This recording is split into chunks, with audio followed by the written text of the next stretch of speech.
हा पाऊस जी आहे ती नाशिक जिल्ह्यात सुरू पाहायला मिळत आहे। तुफान पावसाने सुरुवात केलेली आहे। अक्षरशः रस्त्यांना देखील नद्यांचे स्वरूप आल्याचं पाहायला मिळालेलं आहे। याच ठिकाणी नाही तर महाराष्ट्रातील छत्रपती संभाजीनगरकडील काय भाग असतील त्या भागात देखील तुफान पावसाने हजेरी लावलेली आहे। मध्यम ते मुसळधार पाऊस हा राज्यामध्ये बरसत आहे। अशातच नाशिक जिल्ह्यामध्ये तुफान पावसाने मोठ्या प्रमाणात शेती पिकांचे तर नुकसानच झालेले आहे। तसेच काही ठिकाणी छोटे नदी नाले जे आहेत ते ओसंडून वाहू देखील लागल्याचे चित्र पाहायला मिळालेले आहे। तुफान पावसाने हजेरी लावल्यामुळे शेतकरी वर्ग आता चिंतेत पाहायला मिळत आहे। मात्र नागरिकांना उघड्यापासून काही ना काही दिलासा मिळत चाललेला आहे असं म्हटलं तरी काही हरकत नाहीये।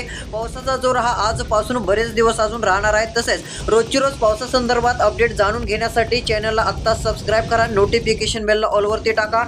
चॅनलला सबस्क्राईब केले की रोजची रोज महत्त्वपूर्ण अशा बातम्या देखील तुम्हाला पाहायला मिळत असतात। तर बघू शकता अवकाळी पावसाने कसे थैमान घातलेले आहे। नाशिक जिल्ह्यामध्ये पूर सदृश स्थिती निर्माण झाल्याचं चित्र पाहायला मिळत आहे। तुफान पावसाला नाशिक या ठिकाणी सुरुवात झाली आहे।